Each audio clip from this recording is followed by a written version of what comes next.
God bless you, global Christian friends. God bless the American government, people. God bless you, pastors around the church, around the world, and your churches around the world.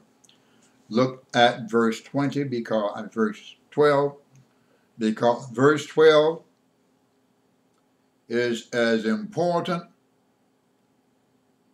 to the saints as those out there that would be perfect. Because it said there, but as many as received him. Now, mind you, you received him, though the world don't know him. You received him, though his own knew him not. You received him, though the world rejected him.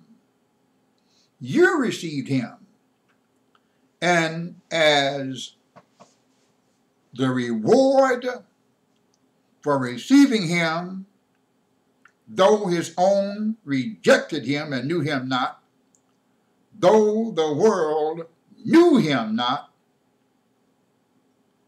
though when it come to him, everything was negative, look at the positives amidst all of this negativeness. In other words, this is like light shining in darkness. As many, and we do hope that there are many, that received him. And if you have received him, you got power. I'm not just talking about the power of Luke 10:19, where you have power over all the power of the enemy.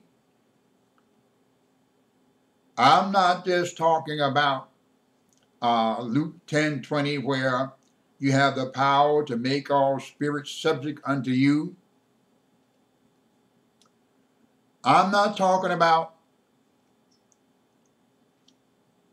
Hebrews chapter 12 and 20, chapter 12 and 11, 20, 12 and 27, somewhere thereabout, that you have power to make the spirits of just men perfect. I'm talking about a power that the world don't know. Why? It explained itself. As many, look, the Bible says they have a form of godliness, but they do what? They deny the power thereof. Out there, say these words: I do not deny the power any longer. They have a form of godliness, but they deny the power thereof. They deny the giving of the power. And watch this power. Look what this power is capable of doing. It says in verse 12, read it with me out there, somebody. To them, that's the many, gave he power. I'm not going to look at some more dunamis and dynamite and all that kind of stuff. All that does not matter. You know, defining words. You need to live the life instead of just defining the words. To them gave he power, power, power, power, power. Everybody out there, look at this power. Look, he gave the apostles power in the 10th chapter of Matthew. And I just want to go there for the moment. I don't need to, but I'll go there for the moment. For those out there that need to want to know. Matthew chapter 10, verse 1. And when he called unto him his 12 disciples, he gave them power against unclean spirits. 1, to cast them out. 2, to heal all manner of sicknesses. 3, and all manner of diseases. 4, now here he gave the apostles or the disciples, I'm not going to call Judas Iscariot an apostle. I call him a disciple. You can call him what you want to call him.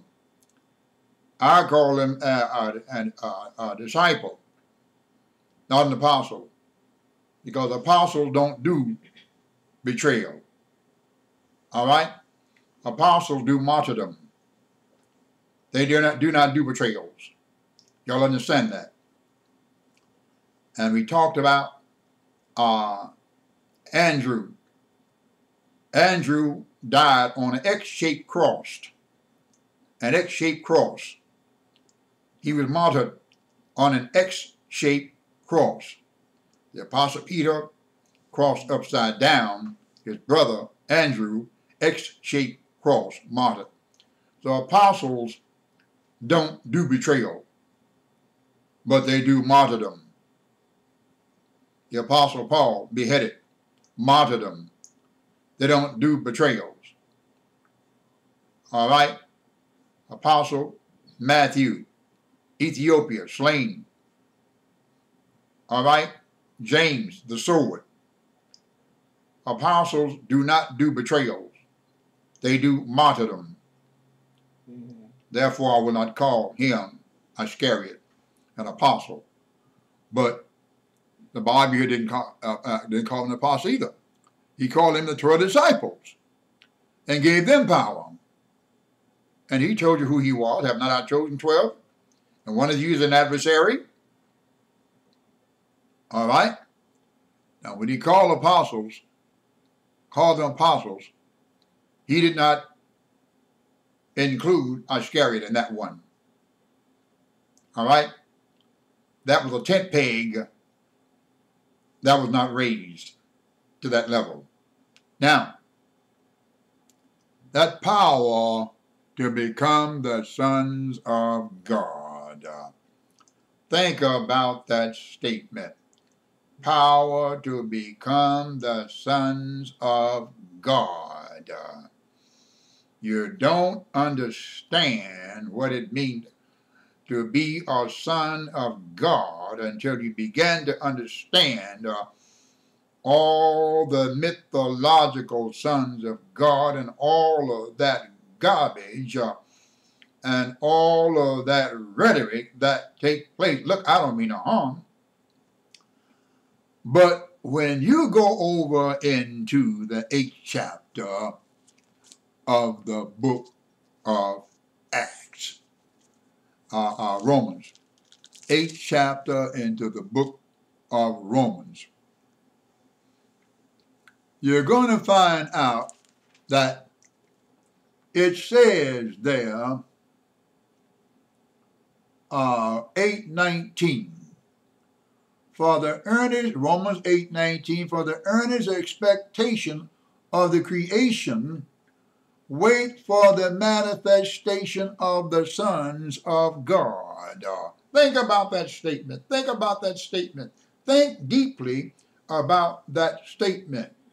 The whole creation is waiting for the manifestation of the sons of God, Romans 8:19. And he gave you power to become the sons of God. 1 John 3:1 says, beloved, now are we the sons of God. Period. We'll continue this next time.